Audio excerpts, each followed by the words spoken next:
Nah, ini sholatullah ala Thahal Yamani. Nabi Muhammad SAW adalah orang Arab. Ya, orang Arab. Makkah dan Madinah. Lahir di Makkah, wafat di Madinah.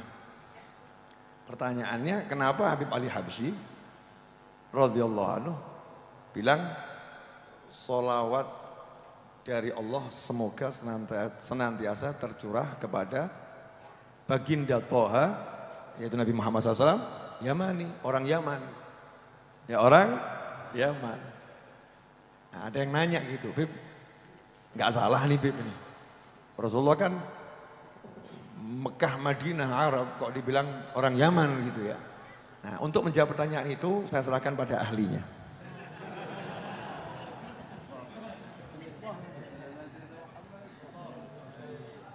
Bismillahirrahmanirrahim. Alhamdulillahirabbil alamin. Allahumma shalli wa sallim ala sayyidina Muhammadin wa ala alihi washabihi ajma'in. Amma ba'du. Ini bagian yang susah-susah baru dilempar ini.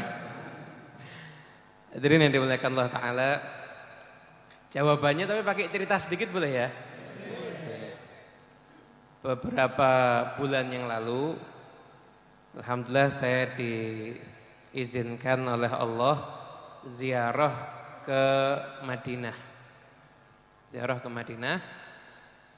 Waktu itu saya mau berkunjung ke rumah salah seorang ulama. Jadi karena niatnya bagus mau ketemu ulama, nyegat taksi di pinggir jalan. Kemudian setelah itu saya masuk ke dalam taksi itu. Kemudian di tengah jalan supir taksinya ngajak ngobrol saya. Langsung dia bilang, "Anta Yamani?" Saya jawab, "Ana Indonesi." Dijawab lagi sama dia, "La, anta Yamani." Dan saya jawab, "Ya, kakek saya dari Yaman, tapi saya kelahiran Indonesia dan saya orang Indonesia."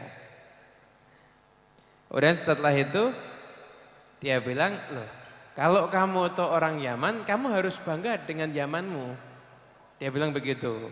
Kenapa? Karena Rasulullah SAW itu adalah orang Yaman.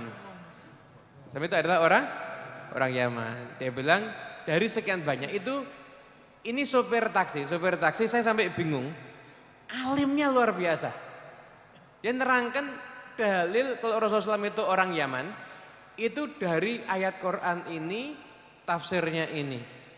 Kemudian dari suku ini, tafsir itu ayat Quran, tafsir, hadis, syarah, itu sopir taksi. Saya bingung, ini kiai nyamar, mungkin saya diprank atau gimana, atau memang benar-benar orang alim ini. Itu sepanjang perjalanan itu dia sambil terangkan, ini ayat Quran dan saya cek, betul semuanya, nggak ada yang salah ayat Qurannya dan tafsirnya semuanya betul.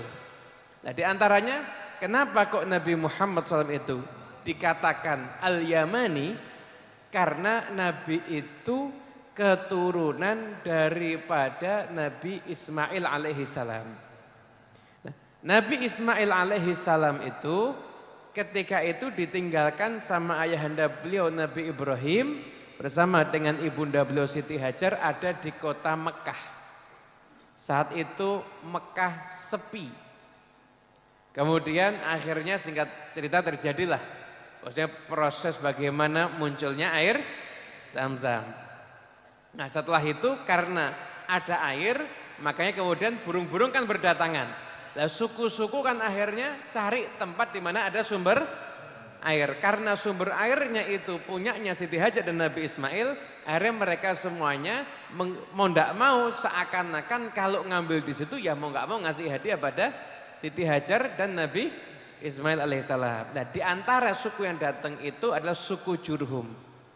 Nah, suku Jurhum itu berasal dari Yaman. Akhirnya Nabi Ismail itu menikah dengan suku Jurhum tersebut dan akhirnya lahirlah keturunan beliau dan di antaranya adalah Nabi Muhammad sallallahu alaihi wasallam. Makanya akhirnya Rasulullah SAW itu disebutkan juga beliau adalah Al-Yamani. Itu beliau adalah Nabi yang berasal dari Yaman. Dan saat ini alhamdulillah ajaran anak cucu Nabi SAW itu banyak yang berasal, anak cucu Nabi ini berasal dari Yaman. Bahkan Indonesia ini mungkin negara dengan anak cucu Nabi terbanyak di dunia. Dan anak cucu Nabi SAW yang ada di Indonesia ini itu nenek moyangnya, leluhurnya ada di Yaman. Yang menyebarkan dakwah Islam di Indonesia para wali songo itu juga mereka berasal dari Yaman. Jadi insya Allah tepatlah dikatakan Thahal Yamani. Wassalamualaikum warahmatullahi wabarakatuh. Ya, alhamdulillah. Kenapa pertanyaan yang sulit tadi saya serahkan ke Habib Muhammad? Karena Habib Muhammad pernah menceritakan jawabannya kepada saya. Nah, ini sekedar perbandingan. Kalau yang naik taksi Habib Muhammad, supirnya alim. Betul ya? Nah, kalau kita yang naik taksi kira-kira dapatnya model gimana ya? Obrolannya tuh ya, obrolannya seperti apa. Makanya orang kalau niatnya bagus ya sama Allah dikasih yang bagus.